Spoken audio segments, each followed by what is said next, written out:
This episode of Not Another Gaming Podcast is brought to you by Thrive Fantasy. Thrive Fantasy is a daily fantasy sports and esports app that eliminates the countless hours of research usually involved with fantasy sports. That is my least favorite part about it, but you know what my favorite part about fantasy sports is?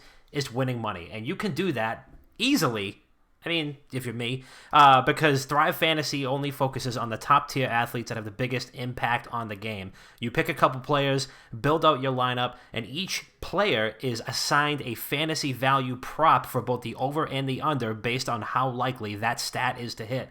You hit the most props, you rack up the most points, and you win a share of the prize pool. It is that simple. Thrive has awarded over $1.5 million in cash prizes to date, so make sure that you start raking in the dough using promo code WGG when you sign up today, and you will receive an instant $25 match on your first deposit of $25 or more. So get started today using promo code WGG on the Thrive Fantasy app on the App Store or Google Play Store, or visit their website at thrivefantasy.com.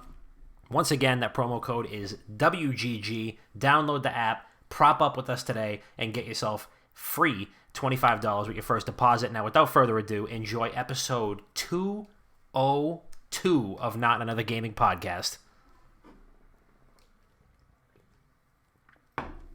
Yo, welcome back to Not Another Gaming Podcast. It is your boy, Papa Dom. I am feeling great, and we are live and direct. It is the most illustrious gaming podcast on the internet, number 50 on the international charts, number 1 in your hearts. We're back once again, your 3 internet dads, just like we always do, every week, same time, same place, same level of care for you. You know, we're here for you. We would never let you down. And just like these two guys have never let me down, my first co-host, when he's not drinking booze or chuffing darts, he's keeping us up to date on all the esports and gaming news that you care about, or potentially delivering a crisp Hulk Hogan leg drop on his own PC desk. My man, Chris P, how the fuck are we feeling? Feeling good, man. It's been a long day, but a long week. But I'm always energized to get back with the boys, give the people some good tent, some verbal tent from the number 1 gaming podcast in the world. Yep. But it's your boy Chris P, the tallest and the lankiest. Yep, absolutely. And of course, my other co-host, you might find him pulling off some pretty impressive sniper plays on this Cold War beta, but you also could find him lifting, decline benching the freight trucks that are transporting copies of Call of Duty Black Ops Cold War to your local electronics retailers. My man, he is. You can also find him Tuesdays, Booze Days with Dr. Bob, or bouncing ghosts all over the internet. So, Dr. Bob, how are we doing? Not feeling great, doing okay, not feeling great. This has been the longest short week I think I've ever experienced in my entire life. And it's even worse because I have to go into the hospital and be on coverage tomorrow. Okay. So I have to be there for fucking 10 hours. But yeah, I have a fucking splitting headache right now. Okay. And I wish somebody would put me down. Not to mention the food poisoning 2 days ago. All right. It was last Friday. Oh, why did I think it was this week? Well, because he was saying that he thinks he had food poisoning last night, too. I thought I might have done it again, but I didn't. All right. Well, hey, listen. Definitely Friday. You know what we are going to do again is a little weekend recap. Damn, son, where'd you find this? Let's go back to some better days last weekend. Hopefully they were better days. Bob, why don't you kick us off? What'd you do this weekend? Better days. I've had some real bad days in my life, and Friday it's up there.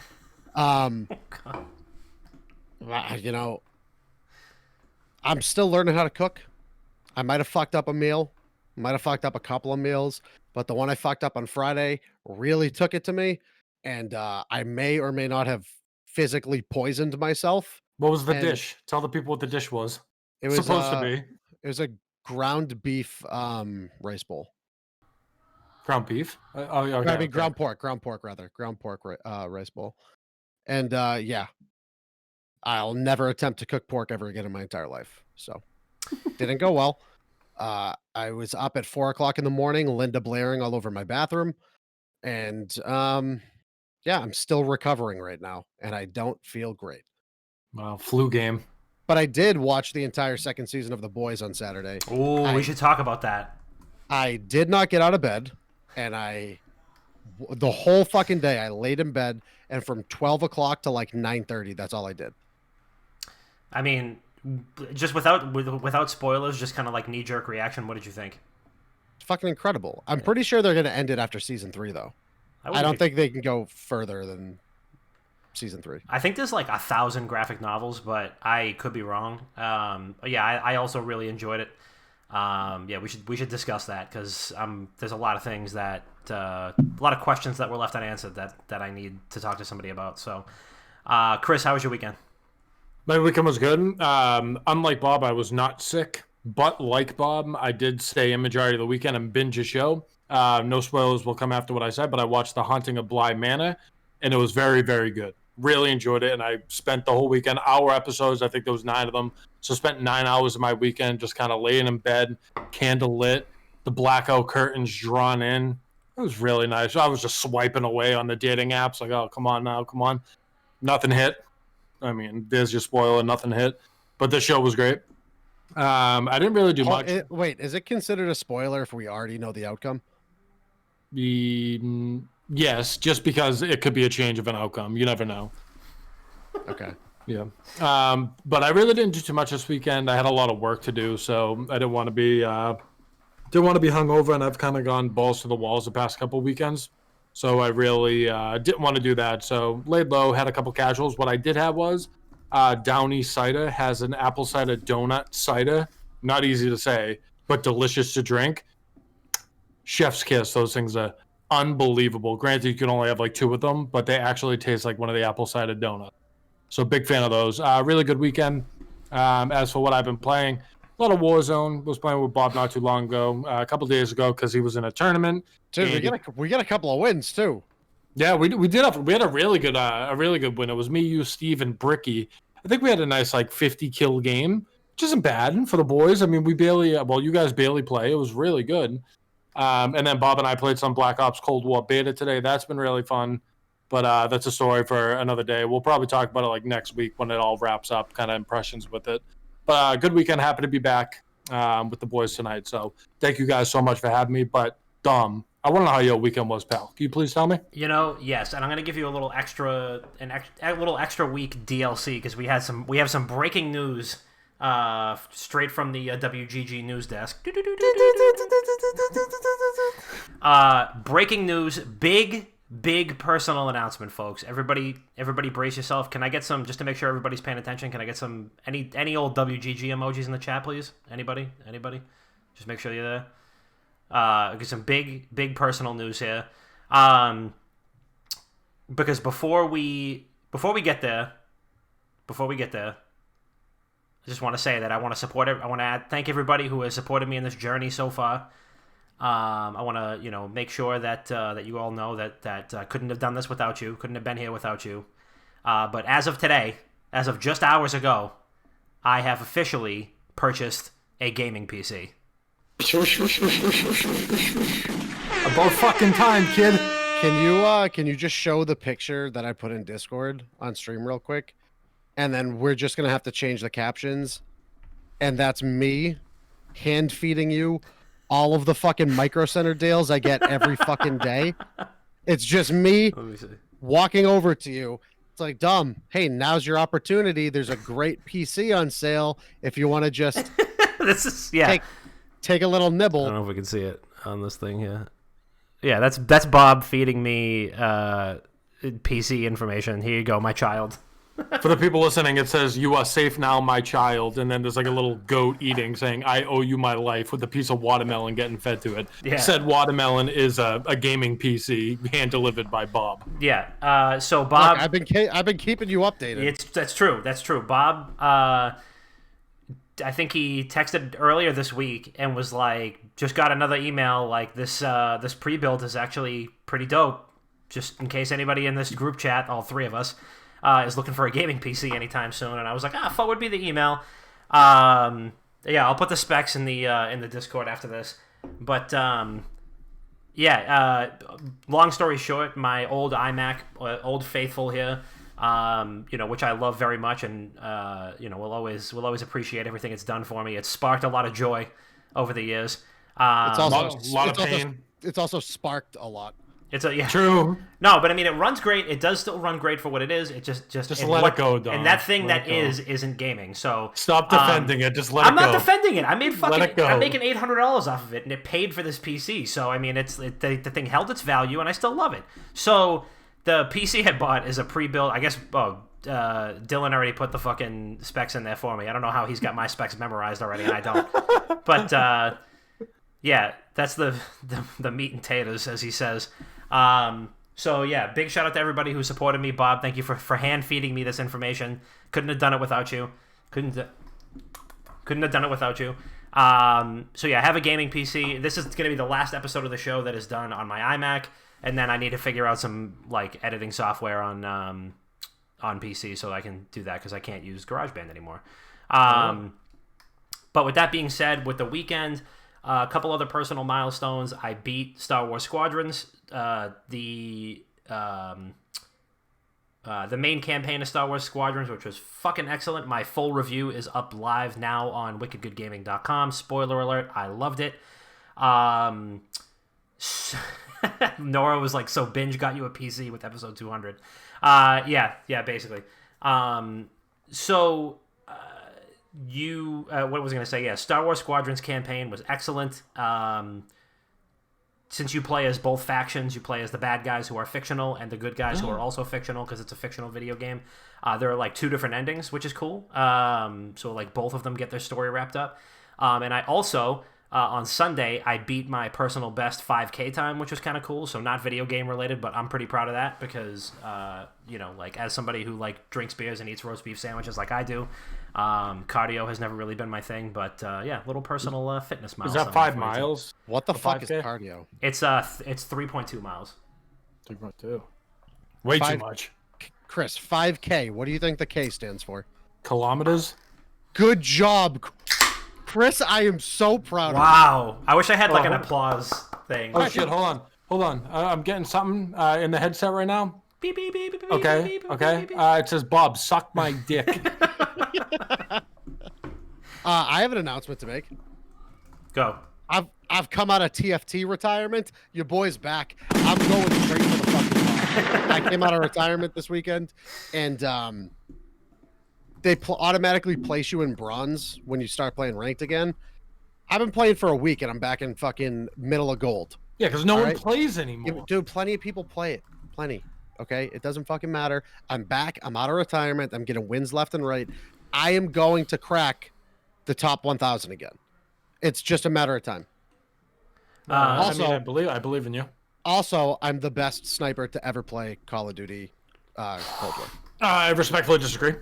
You saw my best plays of the game. I think 3 games out of the 5 that we played, it was me with multi kills with the sniper, and Bob's just fucking camping behind a bush, picking people off, getting 3 kills. Dude, when I get 13, when I go on 13 kill streaks, and you have one nice clip of you getting 3 snipes, congratulations. I unfragged you every time. Congratulations, I carried the team. That's such a lie.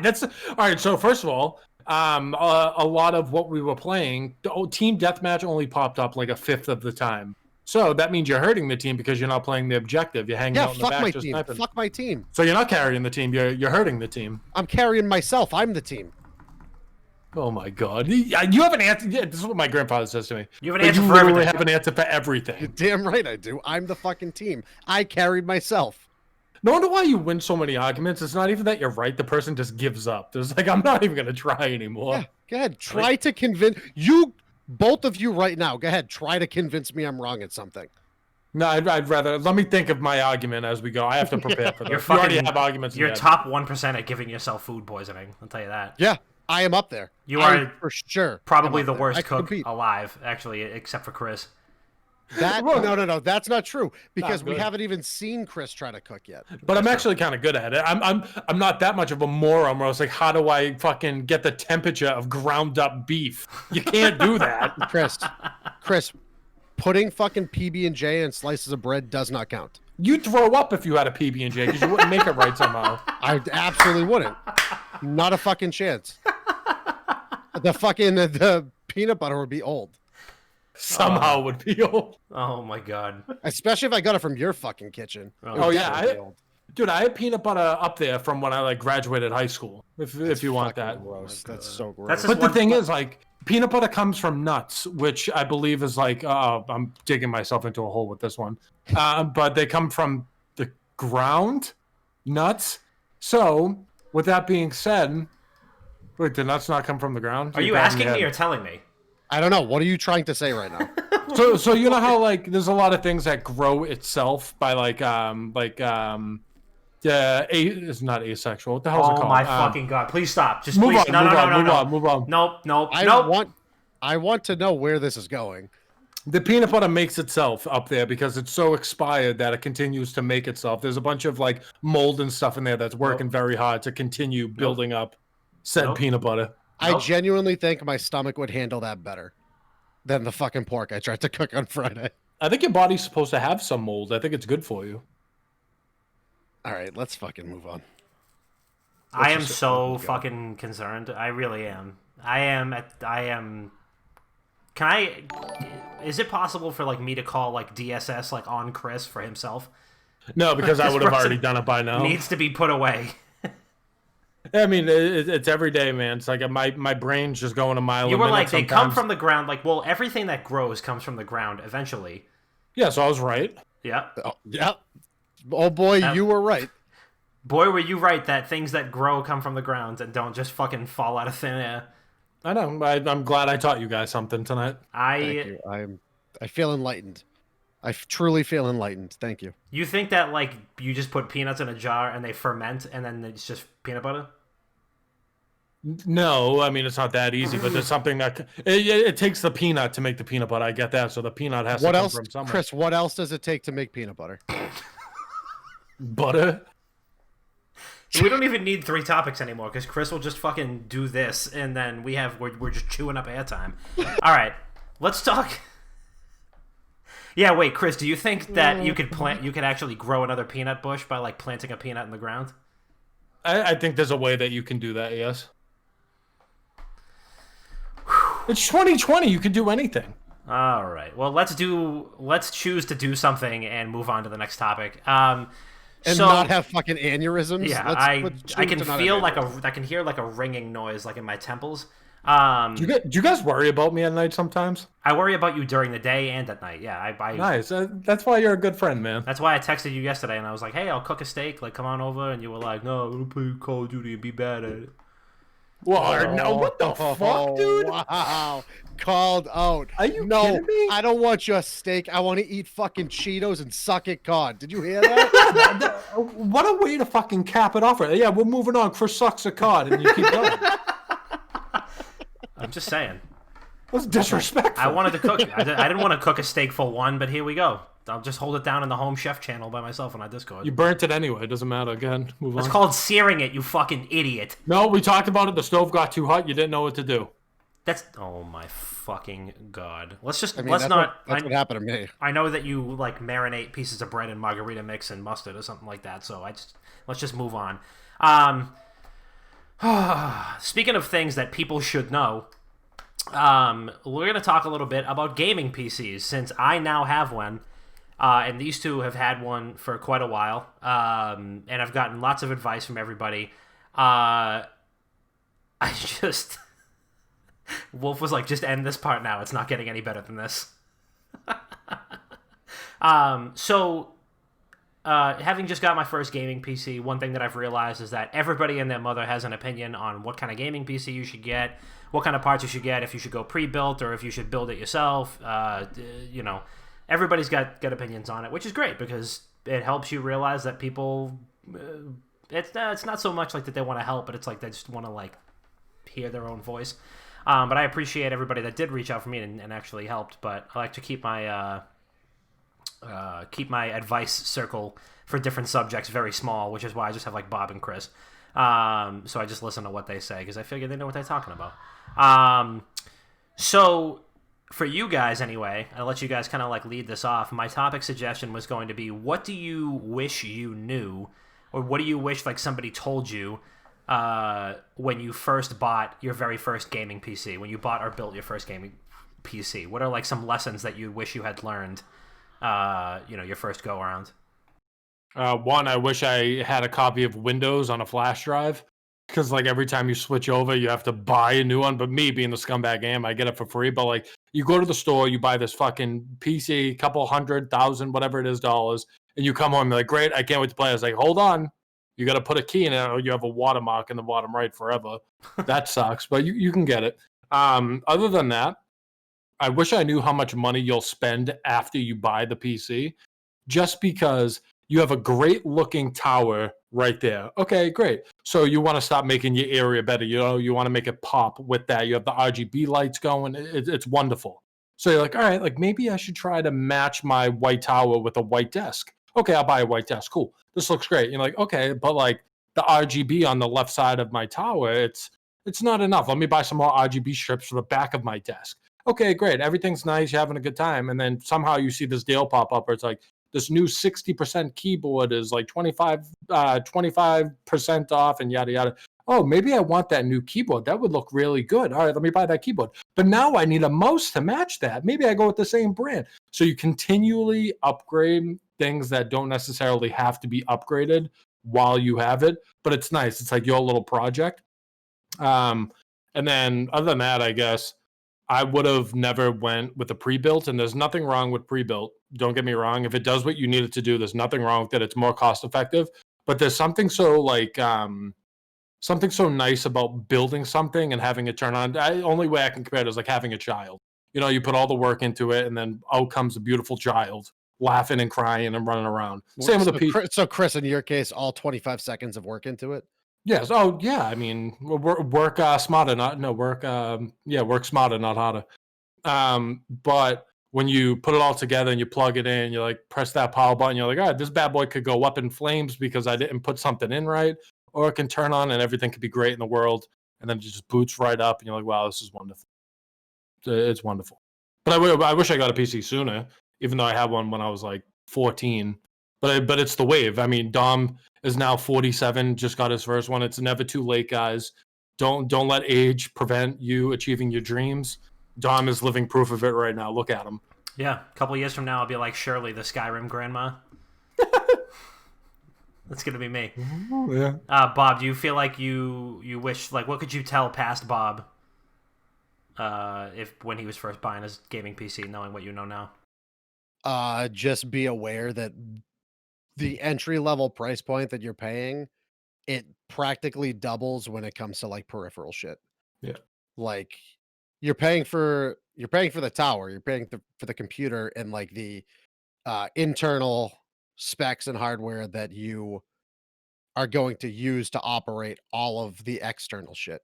Mm-hmm. And all of the external shit ends up being like 0.5 to 1 times what you paid for the PC itself. Like I have a bunch of fucking peripheral shit because this is what we do, you know? And because I also want to stream. But you have to go into it knowing if you don't already have shit, you're gonna have to get more shit at some point. Yeah. Outside of that, I think the people that try to push like you need to get high end stuff right now, like there's really no need to. So few people are playing past 1080p. Someone in our Discord mentioned it today that the most used resolution on Steam still is 1080p. That's what I run my games on because I want performance over what is it? Performance over like graphical fidelity. I just want my games to run well, and if they look pretty good while they run, I'm fine with that. Yeah. You don't need to spend $900 on a graphics card. No, I think it's finding like what you need it for. Really, like when I went shopping for like computer parts for this bad boy right here, I had more of a budget that I was working with than what I ended up spending, like half of it. And I remember looking at graphics cards, and I was there with Kyle Flex King, and he was like, "All right, you can get this one right here. It's like top of the line, blah blah blah blah blah," and it was like $600.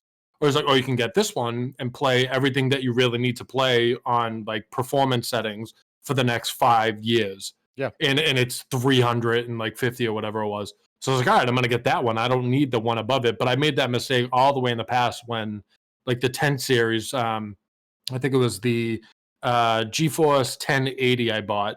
And there was like a series that came out, the 1060 to the 80. And I remember going right up to the 80 when I really didn't need it. At that time, I was playing like fucking Flash games and shit. I didn't need that. No, you didn't have a 1080. You had like a 980. No, I'm talking like all the way in the past, like a long, long time ago. 1080 might be the wrong card, but I remember there was a series that came out by GeForce, and it was 3 of them, and I ended up going all the way up when I really didn't have to, and it was a lot of money, and I was young at the time, so it was like all my Christmas money and shit, and I really didn't have to do it. So yeah, that's definitely a good point. Just know what you need it for, and you don't really have to go balls to the wall. You can always upgrade over time. Exactly. It's a puzzle. I mean, you build it over time. It never has to be really perfect. Also, so one, you don't need to listen to all the people that say, hey, you need to go big first. What the fuck is the point? I guess it kind of makes sense. If you drop fucking $3,000 on a PC, it's going to last you twice as long as a PC that you drop 1,500 on. Like, ideally it should, but like, you don't need to, because you could hot swap out parts whenever you want. Mm-hmm. Right.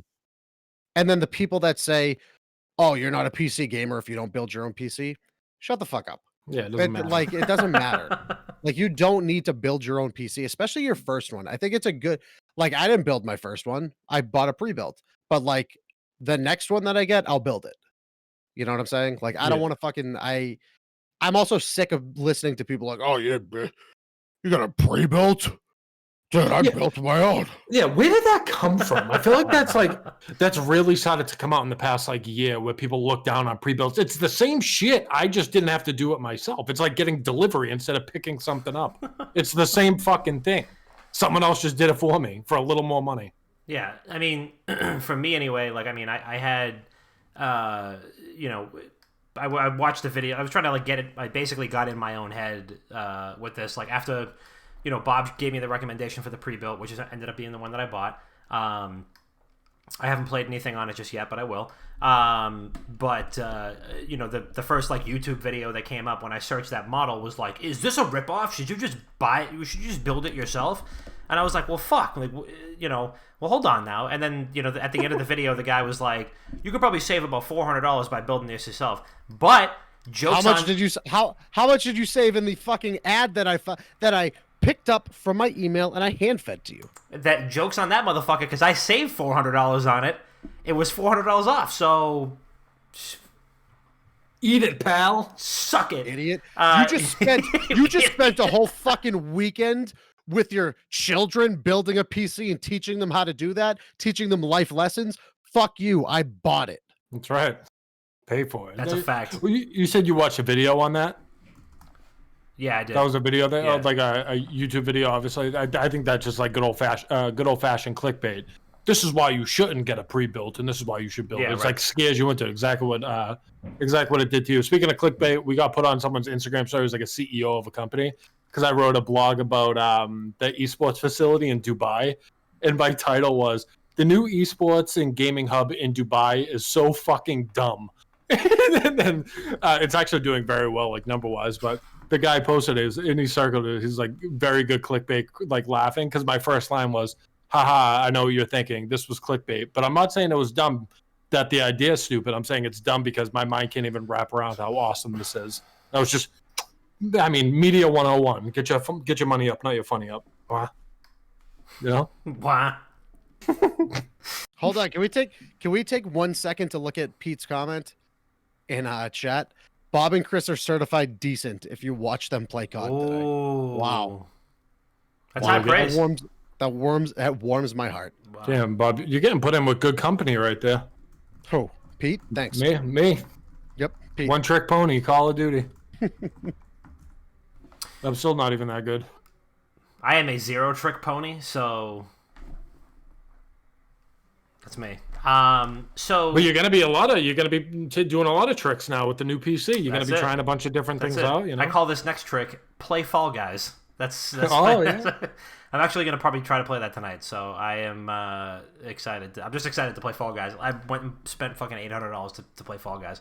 But yeah, no, I actually this all was kind of driven by a couple of really good PC games coming out that I really wanted to play. One of which being Baldur's Gate 3. I can't wait to fucking play that.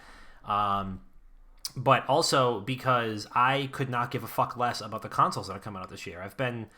We've said it. We've already beaten this horse to death, and then back to life, and then to death again on the show. But the consoles aren't even here yet. But my hype for those consoles is fucking beneath the ground. And I think we said a couple of I think we said a couple of weeks ago, like, the consensus I think from us was like, we're just gonna game on PC for the majority of the shit, and then maybe buy a PS5 to play the stuff that's not exclusive. Because Gears is definitely gonna go straight to PC whenever Gears 6 comes out. That's going straight to PC, and so is Halo. And otherwise, like Game Pass PC, I literally was just looking at it. I logged right in, and I'll hand it to Microsoft. Logging in straight to Game Pass PC on your PC is fucking so easy. That was the second thing that I signed into was the Xbox app, and it's like, boom, Game Pass PC. You want to download some shit and play some games? Let's go, and that's beautiful. I've been very supportive of this. But yeah, I mean, I am so not like hyped up at all for any of these next gen consoles. I love playing games in my living room, I really do.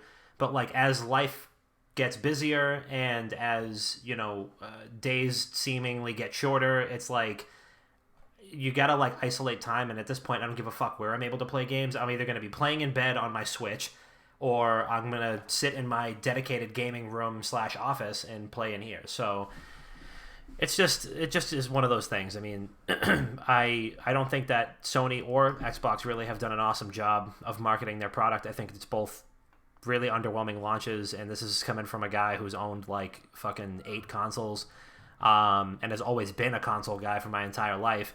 But I'm really excited. I'm really excited to have this PC now, and to like be able to just get like modular upgrades as I need them.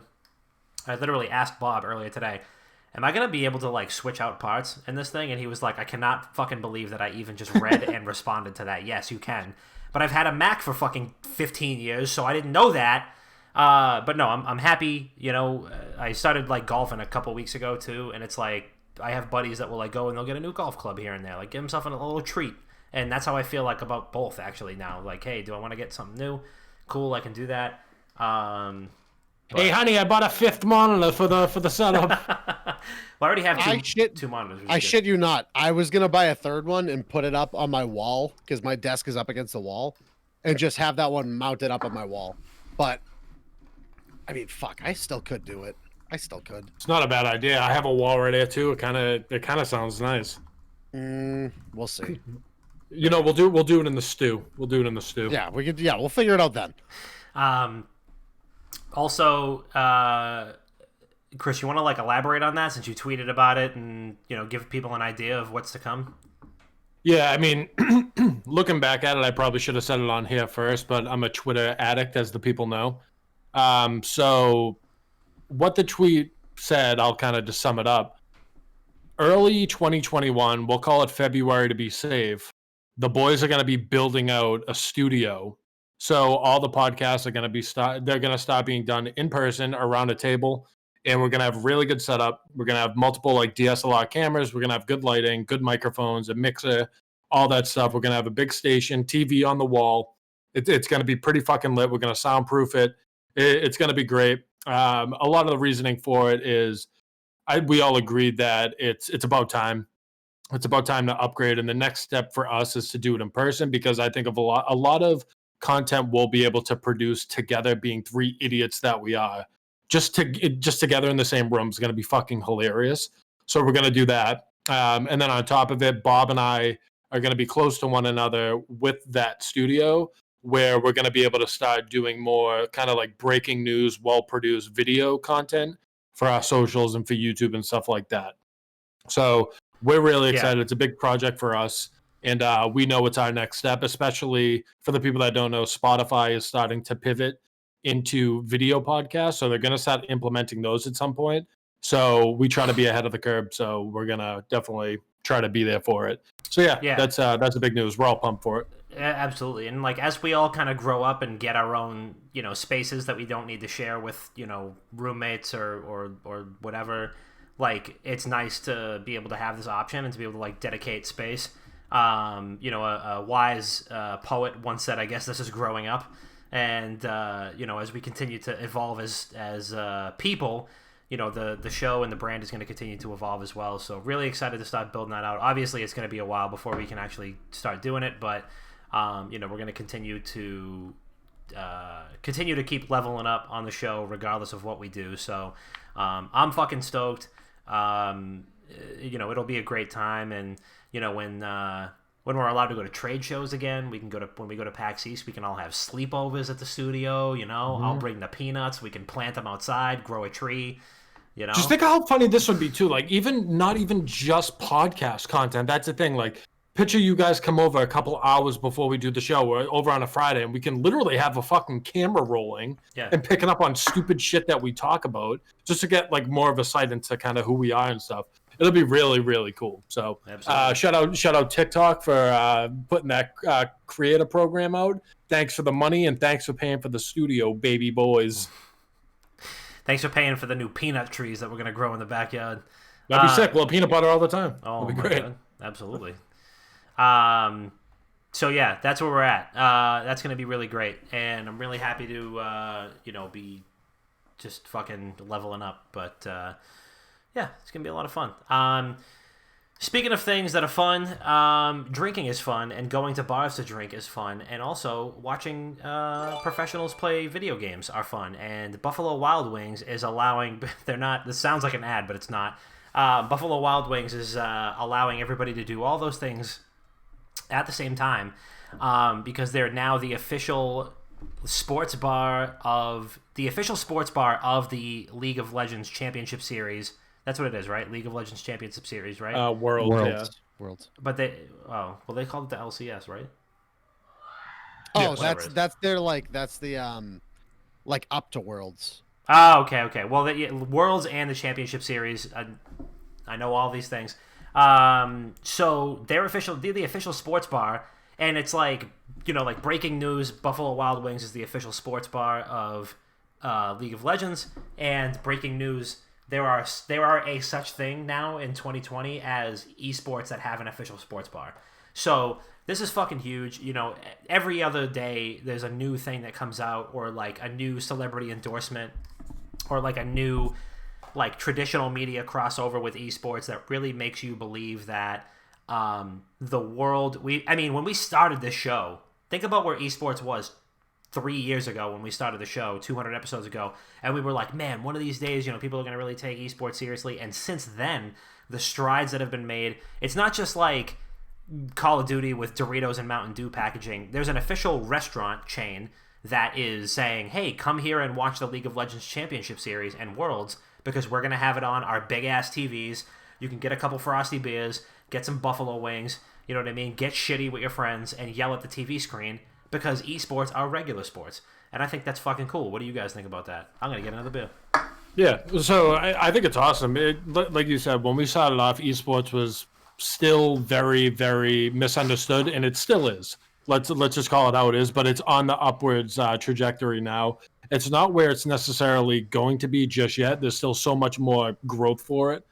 But having a legit food chain recognize that and call themselves like the official sports bar of Worlds, yada yada, that's really fucking cool. And one big misconception I feel like a lot of people have are that esports and people that follow esports religiously are just a bunch of like stinky geeks. That couldn't even be further from the truth anymore. Of course, they'll still exist. No, I know they do, and they're still out there. They're still out there, just like traditional sports. There's some fucking like beat up, smelly super fans. They exist everywhere. But video games and esports as a whole, it's not just those stinky nerds anymore.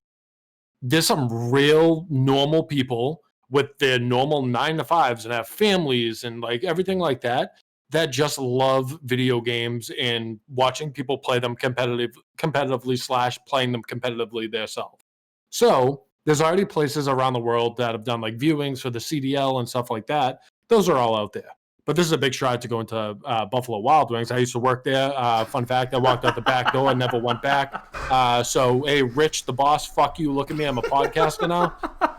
You could keep that $7.75 and jam it up your ass. Rich, where the fuck's your studio at, pussy?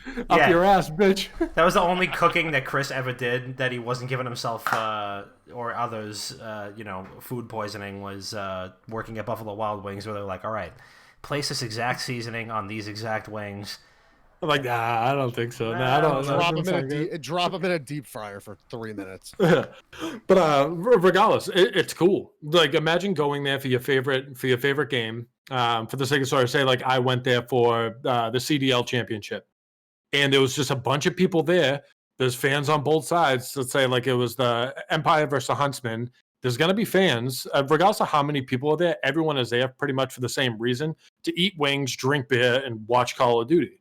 That's a good fucking time, because everyone knows that our industry is very small right now. So you got to be cool with people in it, regardless of what fan base you're in. Like, we're kind of all in this together. We're all pushing for this one industry. So it'd be really fucking dope. I would get blasted watching Call of Duty at a bar and eating like, what are they, 25-cent wings? I mean, come on now. At this point, I mean, we're basically in like a full segment-long ad for Buffalo Wild Wings. So yeah, I mean, I don't know if that's 25 cents or whatever, but I will tell you this. Miller Lights were like the draft of choice, and it was, or like the monthly draft, and it was $3 for a nice tall frosty Miller Lite at your local Buffalo Wild Wings, which you can the exclusive bar of the League of Legends Championship Series. I gotta say it. Go ahead and say it. Fuck it. I don't want the crossover. Okay.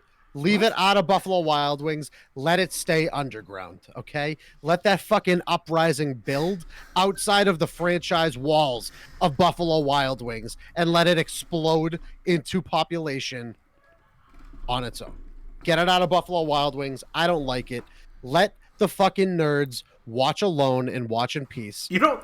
Of course Bob is like, no, I don't want people to go outside and watch video games. No. I don't want to be... So you don't want to be there, like, watching, I don't know any League of Legends teams. I'm so sorry. I've let you down. I was going to go somewhere with this analogy. G2. You don't want to be there, like, watching G2, and somebody is rooting for Astralis or whoever else. That's another esports team name. Good job, Dom. See? Okay, another one for your boy. Give me the gunshots. What game did you say Astralis plays? League of Legends? Incorrect. Well, it was just an esports org. I mean, yeah, it's an esports organization. Yeah, but hold on. Astralis branched off from TSM. TSM is completely individual now at this point. You wouldn't know this if you were at Buffalo Wild Wings watching it, Dom. That's right. See, if I was at Buffalo Wild Wings watching this, I would know. No, yeah. Because you would because you would be having an intimate conversation with me in Discord while we're both watching it remotely from the comforts of our own homes. What if we had an intimate conversation in person? Keep it in the underground. Okay. Dom's gonna be shithoused one night. Me and him are gonna be out, and we're gonna be at Buffalo Wild Wings somehow. It's like 2 a.m. and there's a championship on, and I'm gonna be talking to someone in the corner, having a heart-to-heart with them, all drunk about like video games, and Dom's gonna be in the corner talking to someone, and the guy's gonna be like, "Oh, who you here rooting for? Who's your team?" Dom's gonna go, 1 second, I gotta run to the bathroom. He's gonna be texting Bob, "Who's my team?" Who's like, my team? Name... It was like when I got into soccer and I couldn't even name you a soccer team. I watched the World Cup once. I was, painting my face red, white, and blue, and I was like, all right, I need to figure out an actual soccer team to follow. That's gonna be me now, but yeah, I like. I have no idea. I got no idea. I'm fucking lost. Yeah, I mean, I think it's gonna be I think this is a good thing. I think the more partnerships that esports organizations get and the more partnerships these leagues get, the more there's going to be somebody random. Like I said this in a blog that I put on wickedgoodgaming.com, which you can go and read right now if you wanted to. We'll finish watching the show and then, do that afterwards. Just got to keep the lights on. But what I mentioned in the blog was like, if you've ever been at like a random bar on your lunch break, or you go to a restaurant and there's a TV on and it's like a random like mid-April Red Sox game playing that nobody gives a fuck about the outcome for, or maybe it's like a sport that you're not familiar with and you're like, I might as well watch it because it's on TV. I'd be willing to bet that same thing is going to happen with esports, where they're going to be like, oh, they're playing video games on TV, and there's going to be, some old guy is going to be like, take this e-gaming shit off the TV. I'm trying to bet on mid-season baseball. Hell yeah. Hell yes. Take it off. Hell yes. But no, I mean, I think that'll attract more fans if like there's somebody who accidentally or like is casually watching, and next thing you know, they want to get into it. They're like, oh, this is kind of electric. You know, these geeks are beating the shit out of each other in this video game. Like, let's see where this goes. Yeah, I mean, I'm in for everything that grows the esports as a whole, right? Because I get so irritated day in and day out on the internet with people that just don't understand it / don't take it serious. So I don't give a fuck. Whatever takes it to the goddamn moon and actually lets them take it serious, I'm all for it. I'm sick of people not taking it serious. That's kind of where I'm at. Well, that's the thing is like when we started this, it was like, I mean, that was when the major sports organizations were starting to cross over with like Overwatch League. That's basically, this is us now dating ourselves when it was like, oh, well, you know, like Rick Fox was partnering with Echo Fox. You know, when like Bob Kraft bought Boston Uprising. Like, also, shout out to the good people at Blizzard who paid attention to that episode because they let us know that, which was kind of cool. But, yeah, I mean, this is how far it's come in 3 years. In 3 years. And then there was just the biggest individual Counter-Strike signing of all time happened today. Right? I mean, somebody's making $3 million, you know, for playing a video game. So, who's laughing now, Ma? It's not just hand-eye coordination. That's right, you old geezers. Actually, my mom has always been very supportive of my video games things. I shouldn't say that. I do mention. I wasn't calling your mom an old geezer. For clarity, I wasn't calling your mom an old geezer. That's okay. not just saying the umbrella of the old people. No, she's always been very supportive of my gaming habits. She always said it promoted good hand-eye coordination, and here I am now. Look at this. Hand, eye, mouth. She was saying she wanted to build your hand-eye coordination, hoping that you would play an actual traditional sport. Hoping that I would play baseball. She's going to be a starting pitcher for the Red Sox one day. Next thing you know, yeah, I actually have a video game podcast, but you know what? We're top 25 in Hong Kong, and that's the biggest podcast, one of the biggest podcast markets on Earth. So, hey, guess what? Guess who's laughing now? That's right. I could have blew out my my rotator cuff. Can't do that when you do a podcast. I'm not moving my body parts. You could be on, Tom. You could be on your third Tommy John surgery right now. I could. All right, Instead, you're on your third Miller Lite. That's right. Instead, I'm on my 202nd episode of a top 50 international gaming podcast. So we might as well get seats on the UN. We're at this point. Yeah. I think we're. I don't know if they want us. All right, somebody fact check that. I don't know if they want us. So that's where we're at, folks. That is. Today's episode brought to you by Buffalo Wild Wings. Listen, if we got a Buffalo Wild Wings sponsorship, would you guys want like a signature menu item that was like named after you? Because like you know how Lou Will, I think he's on the Clippers, has like a signature plate of wings. Like I think we need that, right? Yeah. What's like the crispy special at Buffalo Wild Wings? So I can tell you what Bob's would be. Bob's would be uncooked chicken that gets everyone sick. Mine would be so there would be a drink involved with it. I would do like a Hot Pocket boneless wing, like Hot a pizza Pocket? roll. No, I'm sorry, pizza roll inspired boneless wing. It would be like a chicken palm type boneless wing. So you would get like 8 of them. They would just do a little sprinkle of sauce on top, some cheese right in there, so it resembles like a pizza roll a little bit, you know, a little chicken palm action.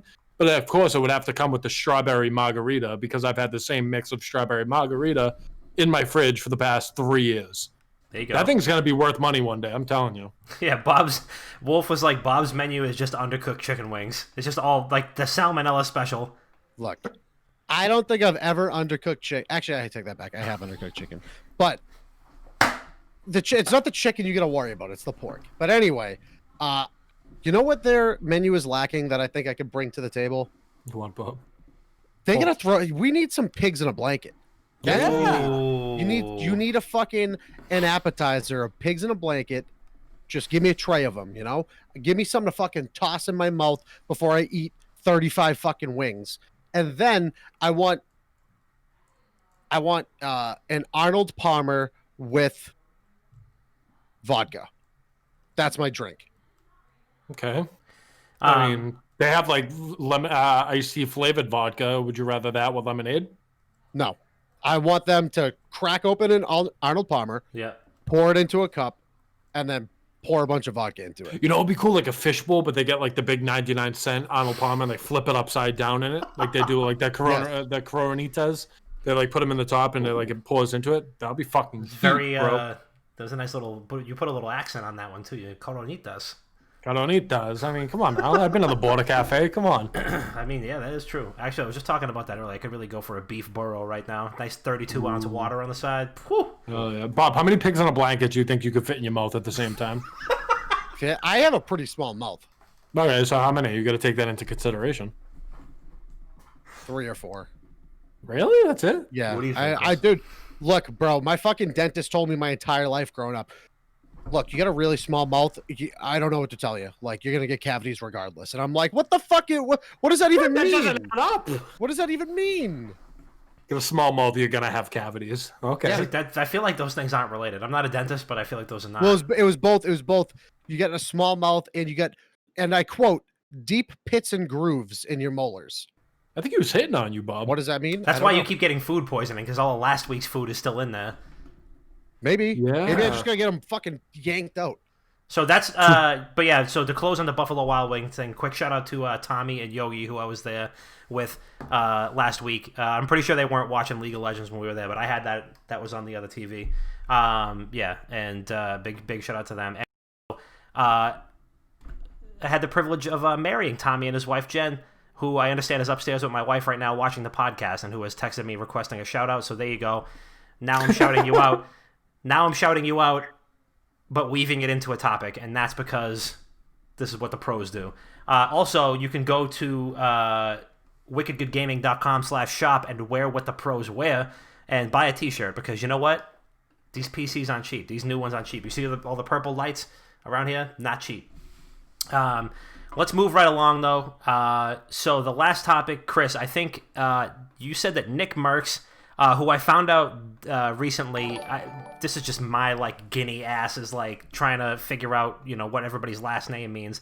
I figured his last name was like short for like an Italian last name, like Mercurio or something like that. It's not. He's like Polish or Swedish or something. So Nickmercs, noted not Italian, had a conversation with a hacker over the weekend while they were playing Warzone together. Is that right? Yep. What happened? Yeah, so I'll give the rundown on it. Ready? So Nick was streaming and he was doing random fill duos. For the uncultured, that means that you're queuing into a lobby solo, queuing up with another solo person who's just queuing at the same time, get put together, you play duos. So he ended up queuing up with this dude, and as they're in the game, the dude Nick's playing with is just doing some like crazy shit. So Nick's a little skeptical. He's like, this guy's nuts, like whatever. So as time goes on, he was like, all right, like this dude's cheating. And Nick ends up dying and spectates the dude, who then shuts it off. And Nick just instigating goes, come on, bro, turn it back on. Turn it back on. The dude's like, turn what back on? He's like, come on, don't play stupid. Be nonchalant. Like, just put it back on. He goes, nah, like you spectate me, nah. And like, so the game progresses, and the dude turns it back on, and the dude ends up killing a hacker across the map, like known hacker that's like killed Nick in the past. So Nick goes, dude, you just killed a hacker, and out of nowhere the guy just goes, yeah, you know, it takes one to kill one. He's like, ah. So they start chopping it up about like hacking in the game. So long story short, what the dude said was he, if you can't beat him, join him. That's why he started cheating.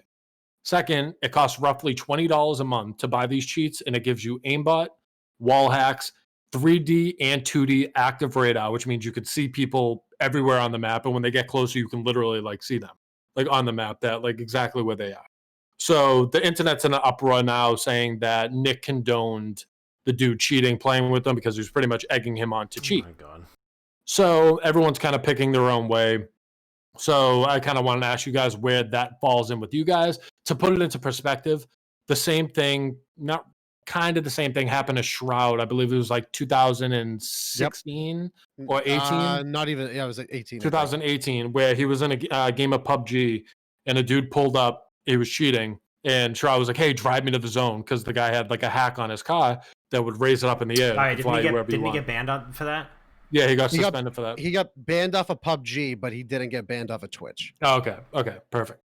So yeah, that was that. So that's what people are comparing it to. My initial knee-jerk standpoint on it is that's content gold, where you really can't pass that up, because that YouTube video is going to bang which as a result is going to hopefully get Infinity Ward and Activision's attention, saying like, okay, like this arguably the biggest name in Warzone is now making a video about this.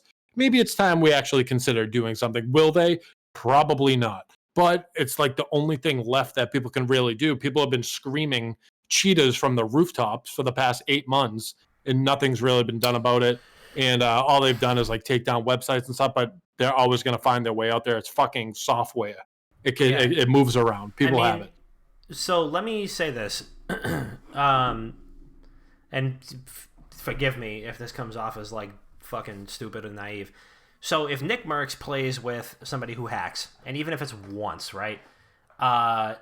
Like, what's the big deal? Like, he wasn't playing in a tournament. He wasn't playing. I mean, I don't know if he was even playing a ranked mode. He probably was.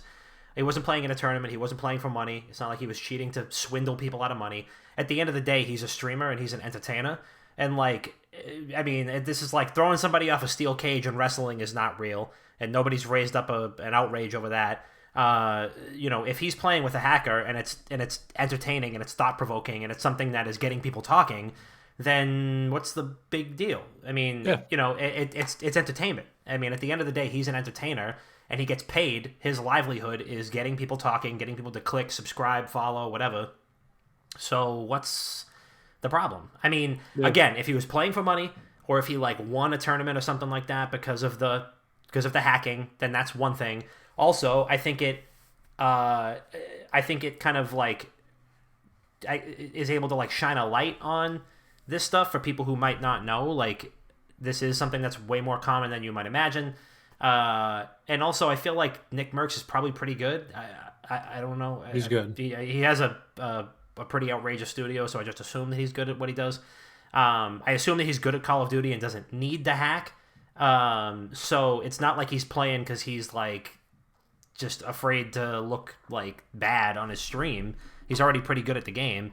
So, I mean, if this is like a one-off thing, then who cares? You know, obviously, I'm sure that the devil's advocate here is like, or not even the devil's advocate, but the real problem is like, is this glorifying it? Is this spotlighting it? Is this going to encourage more kids to do it? I don't know. But at the end of the day, for me, this is entertainment and it's harmless. You know what I think of? It's the same reason why so some streamers have friendly stream snipers. Nick has a couple of them too. And they'll end up like delivering them loot while they're playing and like they won't kill them and stuff like that. But they see how like Nick and these big time streamers interact with them. They're like boys now. They're like, they get excited to see him in game and yada yada. So that makes other people want to try to do that too. So when these kids or guys or girls or women, whoever decide to do this, they're like, okay, this is getting Nick's attention and I could be on stream for talking him through why I decided to cheat. Maybe I should download these in hopes of queuing up with a streamer and getting on. Of course, this is pretty far-fetched, but I don't know how people think. And for what it's worth, Nick did report him at the end of the game. I mean, I think there's a pretty like staunch difference between what happened with Shroud and the hackers in his games, because when he was huge in PUBG, he was the face of PUBG for the majority of its existence. It was him, Doc. Now it's Choco Taco. He had Wadu, who was like hey, I'm going to come bring you all this shit, and then just say Wadu in game chat next to you the whole fucking time, which is also entertainment, but he wasn't cheating. And he was actually surprisingly fucking great at the game. But when it came to like the magical flying car guy, that was a problem that he had for like a whole 2 weeks. And then at one point he just said, okay, fuck it. Take me to the zone. Show me where people are. Let's Wadu jump in the car. Let's get this over with. And he was doing it in the same manner of, fuck it, let's make this content. But because he was like proactively pushing it forward, like, hey, let's do this, instead of like creating the narrative of why are you doing this? What exactly are you doing for it? I think there's a big difference there that like, yeah, I get it. He got banned off of PUBG, but obviously they reinstated him because he was the biggest person to ever play that game for them. Is this going to do anything positive for Warzone? Absolutely not. Activision doesn't give a shit about their player base. Activision doesn't care about their games that they release. They don't care about the population that, plays these games, enjoys these games, creates content around these games. They don't give a fuck.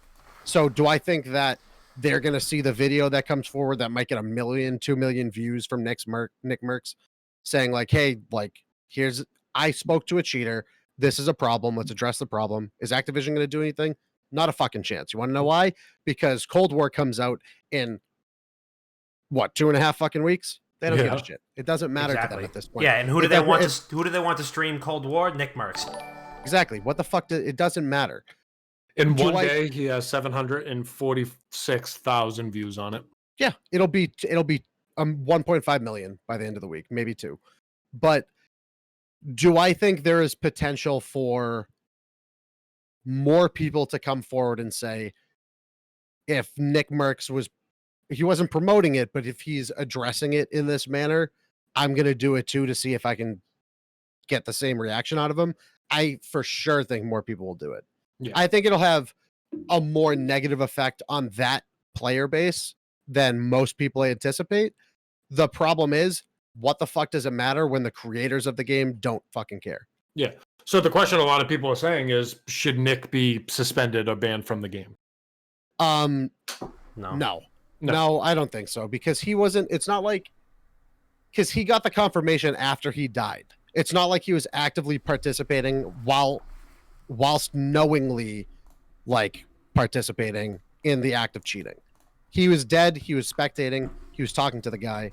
He wasn't participating in it, because when he was participating in it, it was still a question mark. Is this guy cheating? I think if he like straight up said, all right, cool, I'm going to invite you to a game afterwards, let's continue this conversation, then yes, you ban him. Yeah. But like, yeah, if he was like, oh, tell me your secrets. Yeah, he has no control over who he gets placed with. Right. Exactly. Yeah, if anything, it's like, hey, here's how fucking common this is, where somebody who gets bajillions of viewers, gets the same, has the same experience that you do. Do you hear how like wild that is, what you just said, Bob? Like, think of that. An adult is possibly getting punished because of the choices by another adult that they had no control over. I mean, he shouldn't, though. I know. Is he getting punished? Is he getting punished? No, yeah, I'm just saying, why is it even in like, you can't prevent that. Only thing you could have prevented is leaving the game, but there was a question mark above it while the game was already going. And for what it's worth, the dude was a really cool guy. I listened to the whole interview. Not that I condone cheating or like agree with him cheating, but he was a really cool dude, and he was giving him content gold. Tim the Tapman even called it like hitting the lottery, getting that guy in there for a video. I think if they ever took like punishment actions against him, all it does is hurt themselves. Yeah. You're literally removing 50,000 pairs of eyes from your game. If you ban him. He could do what Shroud did and just go play anything else.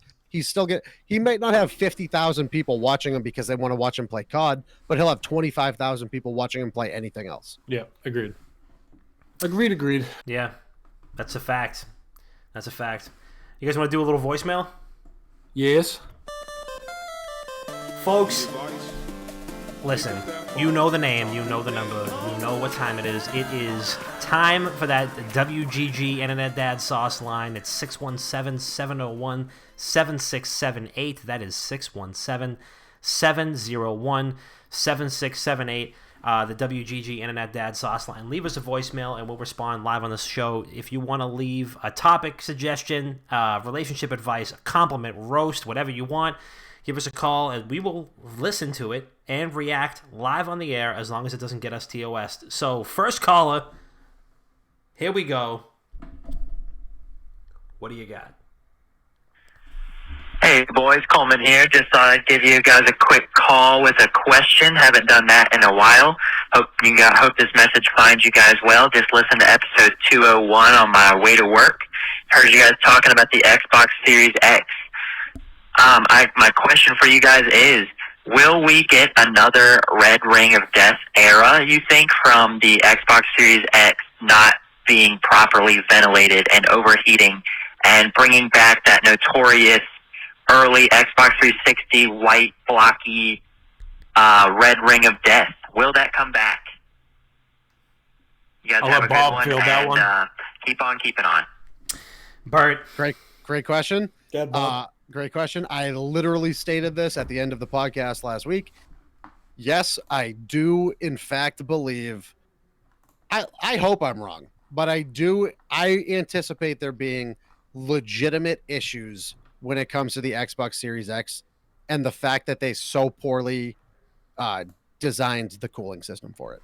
I think if it runs as hot as people are saying it might, which I think is over exaggeration, the fact that everything is just stacked on top of each other with such poor ventilation, there's so many ways to go around it. There's so many redesigns that they could have done to make it work.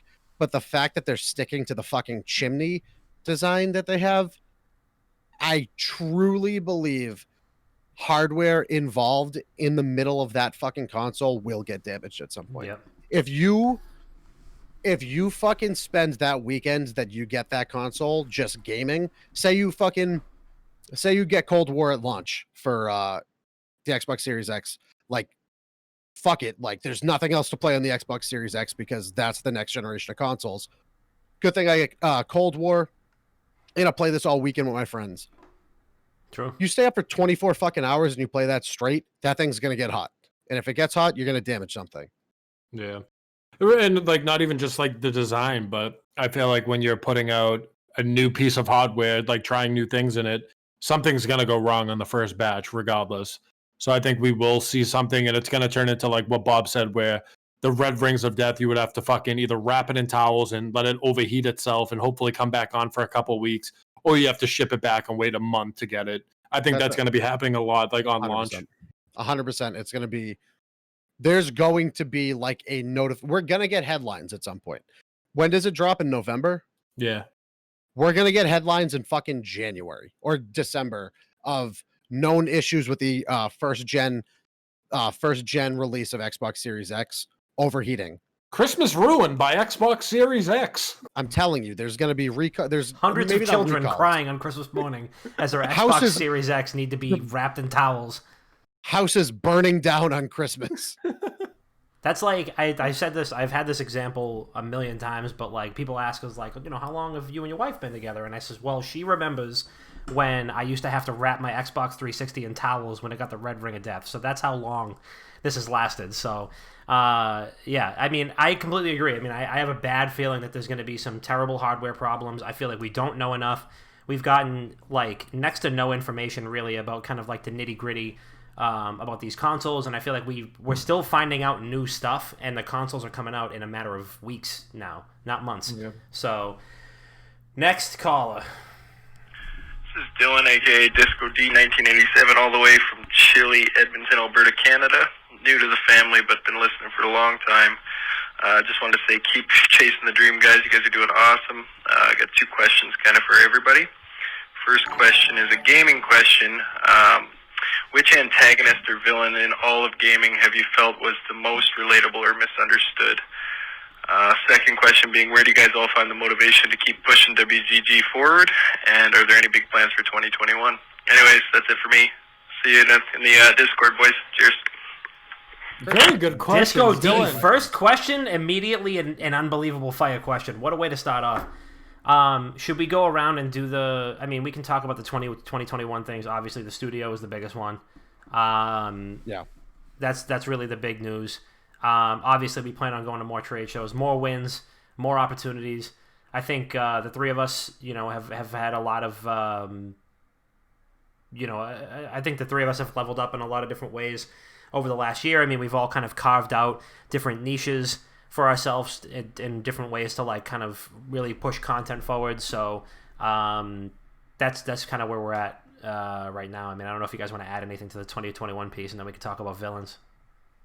Yeah, so what you said, like, where do you find motivation to kind of like keep it going? I think it's the toughest part of doing what we do is the initial push. It's like building the foundation, but when you build that foundation and more people keep joining, like for instance, you, perfect example, right? Where like you've been listening, but you just popped into the Discord because you heard that episode and you know what everyone in the community kind of like is all about. That shit right there is motivating. There's like, okay, we're doing something that people want to be a part of. So why slow down? Why stop? So I want as many people as possible to know about us. So that's kind of what motivates me. And I want to take the fuck over because we have a different voice in this space. And I want people to hear it for sure. And then 2021, obviously studio, all that good stuff. But yeah, that's me. Bob? Motivation wise, it's just, there's a lot to it. It's like we've accomplished shit that 99% of the market hasn't before. Yeah. Like we hit 200 episodes of a podcast that has cracked the top 50 in a dozen countries at this point. We have a growing community of people that all come together around each other to help prop everybody up. It's not like people come to us and is like, hey, we're huge fans. Like, we're here to just like watch. It's like, hey, we're huge fans, but we also are huge fans of everything that you built and all the people that you brought together. Yeah. So that's always a motivation. And again, we've done shit that nobody else has. We've done shit that there's 200,000 other gaming podcasts out there that haven't. You know, we've had guests on the podcast that other people haven't. We've had interviews with people that other people haven't. We've sat down and spoken to huge names in the industry that other people never will. And it's like, if we can get that close, if we can get like that far ahead of where we are right now, why the fuck would we ever stop? Why would we stop when we've already had like a fucking sniff of potential? Yeah, 100%. And I didn't answer the first part of that question, which is what motivates you. For me personally, I think it's people coming out of the woodwork that we've never talked to before, similarly to Disco himself, who are leaving voicemails for the first time, people that are reaching out to us from countries that we've never heard from before, keeping an eye on like podcast charts. It's like when you get a sniff, like Bob was saying, you get like kind of like a sniff of success, or you get like a sniff of like that reach that you get. There's no way that you want to stop. And like getting, even just like getting a click on a blog and somebody responding to it and being like, you're 100% right. Like I took the time to read this, or like a comment on a YouTube video, or like, a reply to us, or like a social post that like pops off a little bit more. Like the three of us, I think, have all had those moments where we're like, damn, like there's just no way that we can stop now. And also, I think, candidly, I think it's a little bit of spite on my end as well, too, because we have been passed over by a couple of different folks who are very big players in their individual spaces. We have been looked down on by other podcasts that we've met. We have met so many other content creators, and a lot of them, have been emblematic of like what you would expect from the gaming community, which is warm, welcoming, love to like kind of be on your level and do your thing. Like case in point, Iron Lord's podcast, all those guys are just, we met them and we fucking immediately clicked, and we're just like boys immediately. And they're like, come to New York, we'll show you around. And we're like, dude, come back to Boston, we'll take you out to dinner everywhere. Like that type of stuff is incredible. But on the other hand, we have met content creators and even esports athletes who have looked down on us or just like scoffed when we ask them about an interview because they don't know who we are. And that type of shit is the stuff that you remember. And it's okay. I don't blame them. And, that's totally fine. I was raised differently, personally. And, if somebody were to come at, I'm not at this point where, like, somebody who starts another podcast is going to come out of the woodwork and be like, how do you guys do it? Like, what's your secret? Like, we're not that big yet, but we might be at some point. And that's something that, like, I would never try to be that person that would be like, oh, haha, that's cute. You have a podcast? Like, oh, that's nice. Yeah. Like, that type of stuff. And, like, I'm not naming names because like we'll have that time plenty in the future. But like, I'll name it. Hey, I'll fucking I know. I'll call anybody. I don't give a fuck. What are you gonna do? I know. What are you but gonna I'm just do? saying, Convince like, me I'm wrong. There have been a lot of people even before Wicked Good Gaming that I feel like, and there's a lot of people that won't give a fair shake to somebody just because they might not have as many viewers or downloads or whatever. And this goes for vendors. This goes for podcasters. This goes for whoever. But people would rather look down on you than encourage you. And that's a big problem. I mean, that's something that I feel like is not very becoming of someone, because at the end of the day, and we've talked about this before, even if you could have a top 2 gaming podcast in the world and you walk into your local supermarket, nobody knows who you fucking are because you don't exist outside the internet. It doesn't matter. When you walk outside of that trade show and you go across the street to the bar, they're going to go, oh, you talk about video games on the internet? And guess what, buddy? We're on the same exact playing field, except bartenders like me because I'm not fucking weird. So Yeah, because I don't fucking sit there and chew on my fork. You fucking freak. That's like this is what I'm saying. Like this is how I was raised anyway, which was like, you know, you treat others how you want to be treated. And I'm not trying to preach here because this monitor is like super bright. I'm not trying to preach here or anything because, you know, live your life the way you want to live and do whatever you need to do to make you happy or what makes you successful or what keeps your family fed. But what drives me is getting feedback from our people who are like, man, this is great. You know, I'm from Canada or I'm from the UK or whatever, like, and you guys get me through the workday, or like I have a 90-hour commute and I have no idea what I would do if I didn't have 202 episodes to listen to you assholes yell about video games and the internet every week. That type of shit really drives me. And that makes me think that what we're doing is right, what we're doing is good, what we're doing makes somebody's day better. And at this point, it's way past being about me. Yeah. And there's also a lot of people who build their community and their whole persona and facade off of putting everybody else down. So they create communities filled and fueled by negativity. And that's something that we just never wanted to do. Why the fuck would we ever want to have 250, 300 people in our Discord who are just a bunch of fucking salty, toxic assholes? Because there are plenty of those that are out there. And the people that fucking build that shit, those are the people that fucking wipe their nose at us when we walk by them on trade shows. Yep. Like, cool, congratulations. You're fueling 2,000 fucking 16-year-olds that have nothing to do in their lives but hate on people. Exactly. And if that's what you want, cool, good for you. Like, congratulations, you got that sponsorship. We did it. Yep. What good are you doing? Like, what positivity are you putting forward? Congratulations, you got a free Elgato Stream Deck and we didn't. But like, I would rather pay the full money for what we're doing and still keep our integrity and be who we are than do anything else. Because, you know, we went to that bar after PAX and we had, you know, a half a dozen of us all meet up, you know, half of which you know, hadn't met before, and, you know, we're just like having beers with each other and enjoying each other's company. You know, we went to the Acer after party at PAX and we met the entire Iron Lords guys. They got like a dozen people in there. God bless them for getting a dozen people in VIP. Never met them before in our lives, and we partied our asses off like we've known each other our entire lives. That is the type of shit that I fucking love to see. The guys at Bethesda always treat us like fucking family. Not even like friends, like family. They whatever you need, what do you guys want, like da-da-da, because they know that we're good people and we know that they're good people, and that's how we connect. So I'm just here to be a good fucking person on the internet and, you know, to share that with my friends. And that's all I really want to do. So that's the shit. Shove it in fucking people's faces at the end of the day. Oh, the spite thing is big. Yeah, spite is definitely big too. Spite-driven career development is a big real thing. Yep. It is a real thing. I've done it for the vast majority of my adult professional life. Somebody ever tells you that you're not fit for a thing, oh, your beard's too long to have that job, you know, your accent is too thick to get that promotion. The conversation happened to me. So, you know, that's the type of shit, man. That spite-driven career advancement is a real fucking thing. And then once you get there, and we all have 9-to-5s, and I feel like I'm doing really fucking good in my 9-to-5, and that's also been driven by spite, because I was told that I wasn't fit or wasn't, you know, a good enough person to like be at that level, or a good enough employee to be at that level, and now I am. So, listen, do what makes you happy. Now I am, and now you're asking me to teach your students. Exactly. So keep that in mind, everybody. Remember when you told me you didn't want me in your fucking graduate program, and then I went and got my master's degree, and now you want me to teach your students? Keep that in mind. Yep, absolutely. Yeah, no, it's real, man. It's real. But for anybody else that's out there, I mean, I know there are other folks that listen to us that also have podcasts. Like, keep doing your shit, man. Do what makes you happy.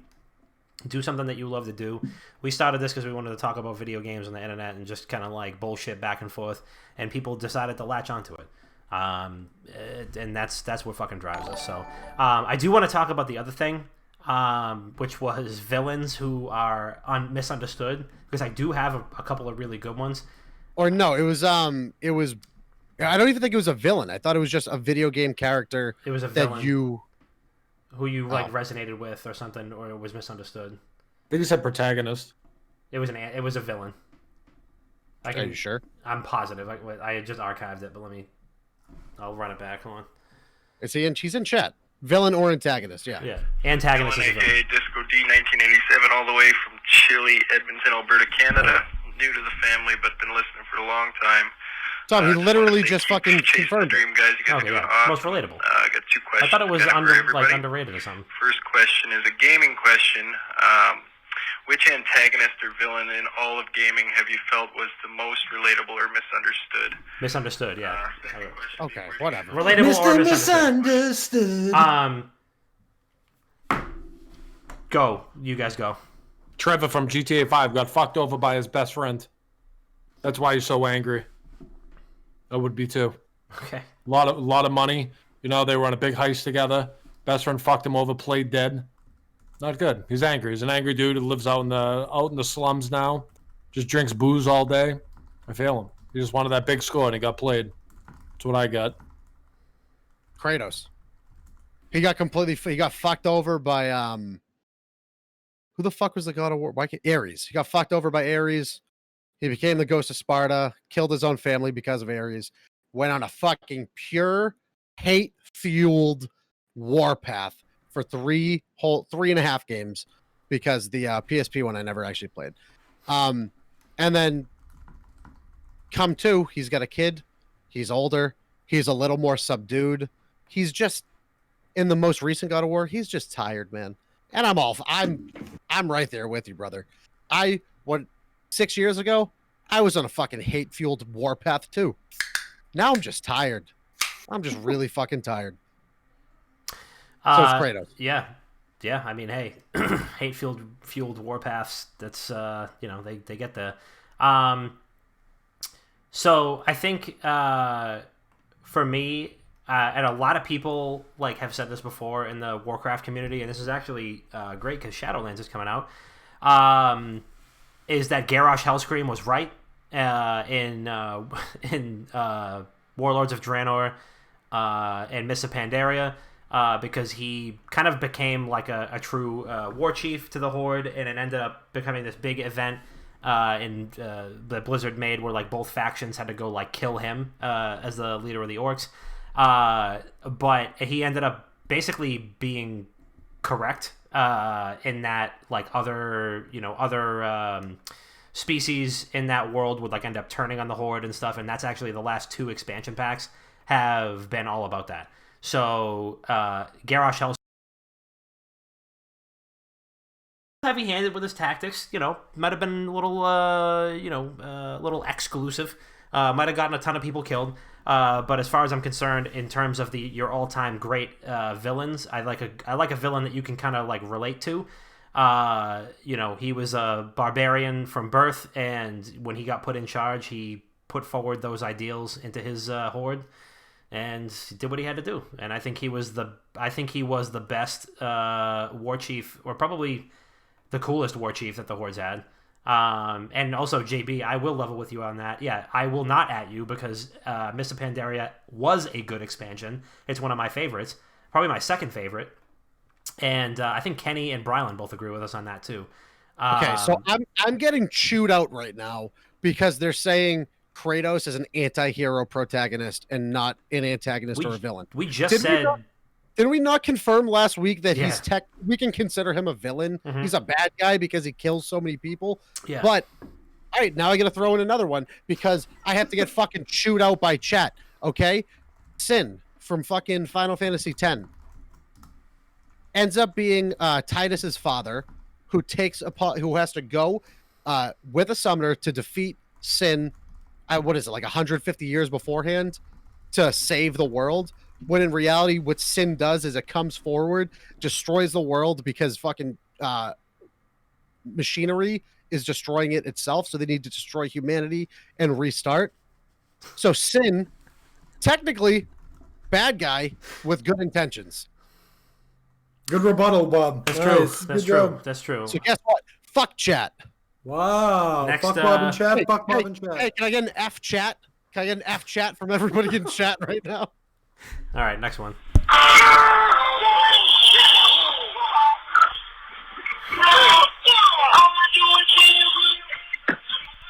What is up, gentlemen? It is your faraway degenerate Tiggy here. Getting hyped for the Cold War beta. What is up, CW?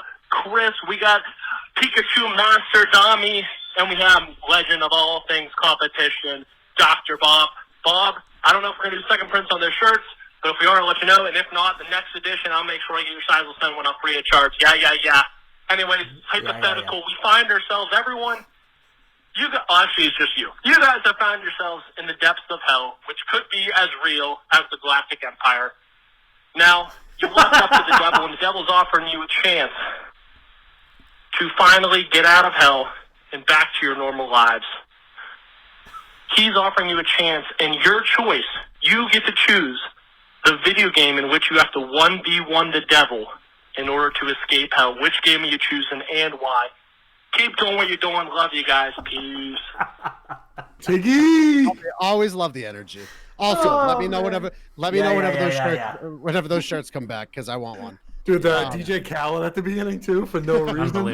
Unbelievable. It's like when people used to set their voicemails to that and like hold it up to the radio to record it. So for me, if you've listened to the show for any length of time, you probably know my answer here. So I'll give you a bonus answer though. So my immediate answer, if it's like Devil went down to Georgia and I need to like save my soul and play against the Devil in one game, it's NBA Jam Tournament Edition. Utah Jazz. I'm putting up 900 points with John Stockton, and I am flying out of there on the backs of an angel and just caressing the wings gently as I walk out of there with my hands still on fire. Alternatively, it would probably be, if I could pick like any game in any state, any patch, it would be Hearthstone with a Quest Rogue deck, which was completely broken at the time, and I got up to like rank 2 in Hearthstone ranked with Quest Rogue because it's like the most embarrassingly broken mechanic of any game ever. So that's me. And I'm 30ing the devil quickly, efficiently, if I need to do that. So there doesn't even need to be a third game, even if we're playing best of 3. Damn, I think I gotta go with go figure. I think I have to go with Call of Duty, but I have to go with COD 4 1v1 on shipment. I gotta go 1v1 on shipment because I know all the spawn points.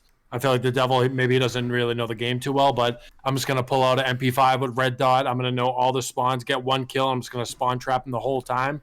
Bing, bang, boom, leave hell. You know how many chicks I would get if I was like, yo, I just left hell? It was I'm kind of a bad boy. Like, what up, ma? But yeah, I would do that. Tiggy goes, so Chris is staying in hell. Sad. Tiggy. Nah, bro. Well, I mean, I have to go with a bang. You know how electric that would be? I got to go with a bang. Like, if I lose, he's probably pretty elite. The devil pulls out an MP5 silencer and fucking beat you 20-5 or something like that. Imagine the esports movie that can come out based around that. A dude had a chance to 1v1 the devil to leave hell and he lost, and now like I'm just very angry in hell. I make an esports team based in hell. We play heaven in the finals. It would be a great movie. It would be great. That's true. Bert? So we've done this question before, and my immediate shotgun reaction is always Gears of War 2.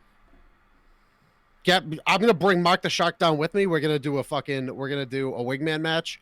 The devil can get whoever the fuck they want as their secondary, but it doesn't matter because you can't beat me and Mark the Shark. We are elite when it comes to wingman.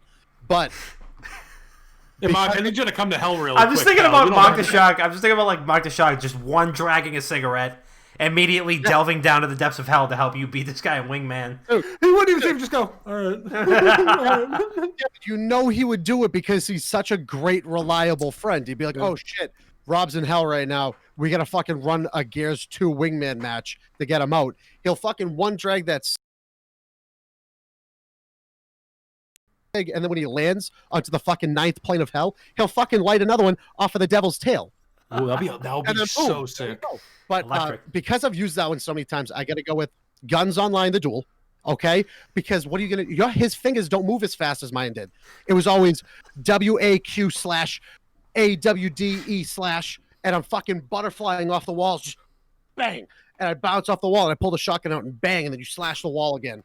And dude, you know who taught me that? The Koreans taught me that. And you know who's best at fucking Guns Online? Fucking Koreans. And we were the fucking best. That's right. You know who's the #1 podcast in Korea? Korea. Oh, us. Yeah. Korea? Sorry. What? Your thing was just going in my head where you're like, you know who taught me that? The Koreans. Like, I don't know why. You were just like on that.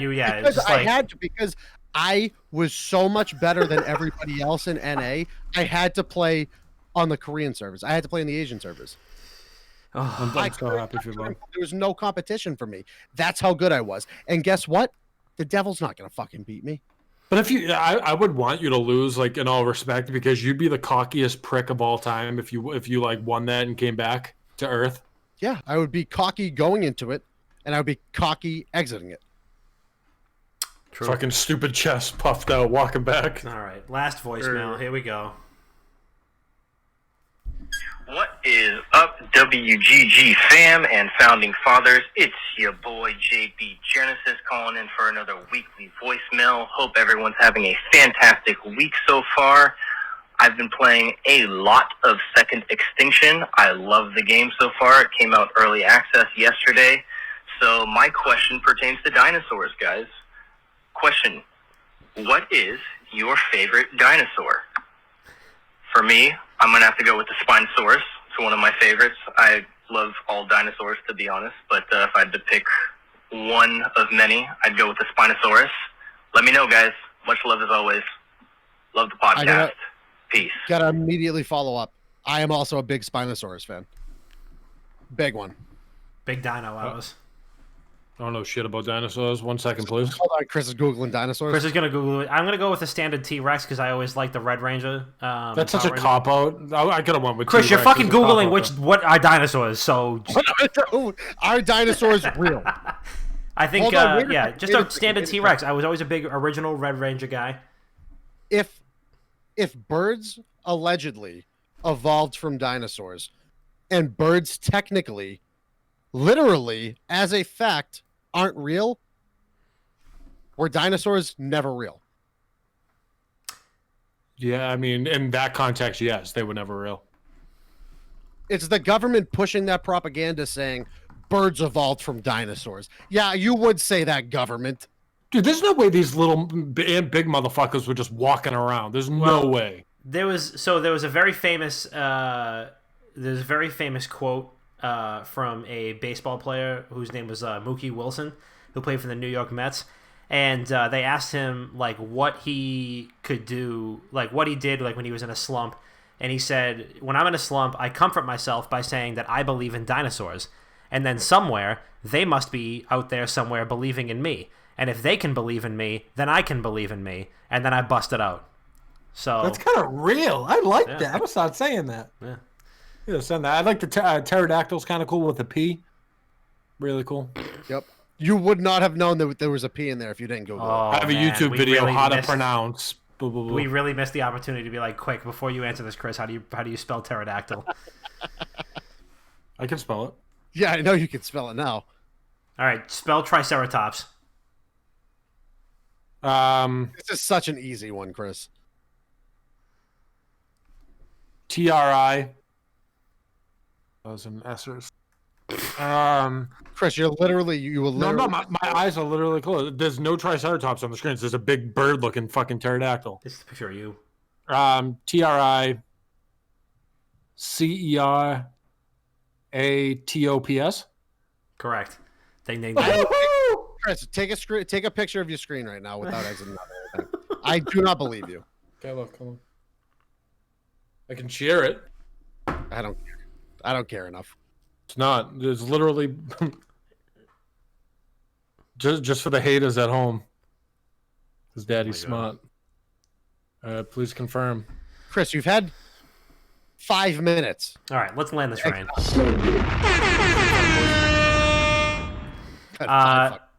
So, episode 202 in the books. Lots of voicemails, lots of great topics, lots of great people, all that good stuff. But now we need to shout out whoever we want to shout out. Big thing, personally, that we need to recognize is that Thrive Fantasy is still doing this jersey giveaway contest. Make sure you sign up for Thrive Fantasy. $25 in your pocket if you donate 25, or if you deposit, not donate. If you deposit $25 or more using promo code WGG, exclusive WGG esports jersey. Also, big shout out to the new members of the WGG team. So on the blog side of things, we now have a absolute three-headed giant of Bubba Sack, JB Genesis, and Chuck Dick, who are going to be blogging for us. A human hydra, if you will. And then on the streaming side, we have welcomed Aurora, Nora, and Jess Kidden onto the stream team. So big shout out to them. Really big warm welcome to the team.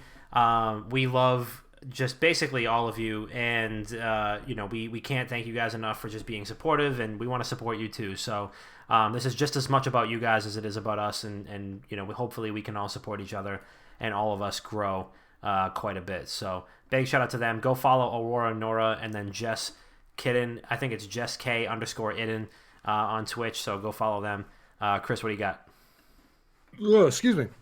Obviously, welcome the new members. Really good peoples. Excited to build. As for that, we have a 5-star review from Snaldo. Oh, God. They might be from Boston, but I still have to hand it to them. Great guys doing some amazing things. They are never selfish and super genuine, and that is something the world needs. Not Wow, bad, huh? Pete. Shout out to Pete. Wow. That was heartfelt. Shout out to you. Very nice. Shout out to Pete Snaldo. Really, really good dude. Other than that, I have nothing. If you do want to shout out for me on the podcast, please leave us a 5-star review on iTunes. It really helps us within the rankings. You don't have to write anything if you don't want to. Just tap the 5 stars. If you do want to write something, it could be a roast, a compliment, a question, anything you want. As long as it does not get us TOS, I will read it live on the show. Thank you, Bob. I got a couple from YouTube. We have Orion O'Keever commented 110 to 2429. Need Lovey. Heart eyes, heart. Think that's a bot. Thank you, Orion. Much appreciated for the view in the comment. Thank you. And then Pokey Simp. Why is Bob so hot? If he had a GoFundMe page, I'd be his simp. Oh my God. Thank you. Thank you Go so much, Bob. Go fund my OnlyFans. But yes, also shout out to everybody who's been joining in recently, to Nora, to Jess, to JB, to Bub, to Chuck, everybody who's been contributing. Yep. Shout out to Q and Kyle, who decided, hey, we appreciate everything you guys have done for us. We want to try to do the same. Yes. So I believe it's Short Fuse Gaming is what they're trying to launch. Yep. So go check that out. This is shit that we like. This is really heartwarming for me. And I was saying it to everybody when Q reached out to us. If we can bring together people to do shit like this, it's 100% worth it. This is motivation. If you can come forward and be like, look, I appreciate everything that you guys have done for us. I appreciate everything that you guys still do. We want to see if we could do the same. I'm all for it. Yeah. So go for it. Go support them. And yeah, thanks for everybody who tuned in tonight. Yeah, absolutely. Big shout out to Flex and Q starting their own things. I think Short Fuse Gaming, once we get the official link, we'll definitely drop that in here too. Obviously, they know that we love them so very much, and it's nothing but love. So big shout out to them. We were all like talking about it earlier this week, and we're just like proud internet dads, our internet kids branching out and doing their own thing. And what did I tell you? The golden goose lays the golden egg. My fucking golden ass. My golden ass. So that's it, man. So big shout out to them. We wish them nothing but the best. And obviously, big shout out to everybody who's rocking with us. We have lots of great people that you can watch stream. Like if we're not live, you can go watch Boston Brad, Bubba Sack, Chug Daddy. I don't even know if Chuck streams, but he's gonna. JB Genesis, Jess. I do have one more afterwards, but keep going. Matty D himself, Plastics, Scrap, Steve. It's just Yvette's on Twitch. Aurora, Nora, and Lorenzo Chorizo. Big shout out to all of them, just for being incredible people, and obviously everybody else that's listening right now. Shout out to you as well, because we really appreciate you. Gotta shout out Kenny, aka Plastics, on Twitch. He's shooting for Twitch affiliate, so we are going to raid him after this, and we're gonna push him to it. Hell yeah, Kenny! Hey, yeah. So make sure you stick around for that. And with that, folks, this has been episode 202 of Not Another Gaming Podcast. Please, by all means, leave us a review, 5 stars, if you can, on all of your favorite podcast platforms of choice. We love you so much. We cannot wait to continue doing this, continue rocking with you. and continue hopefully getting you through your day, through your weekend, through whatever. And we just appreciate you guys rocking with us just the same. So we love you so much. This has been episode 202 of Not Another Gaming Podcast, and we will see you next week.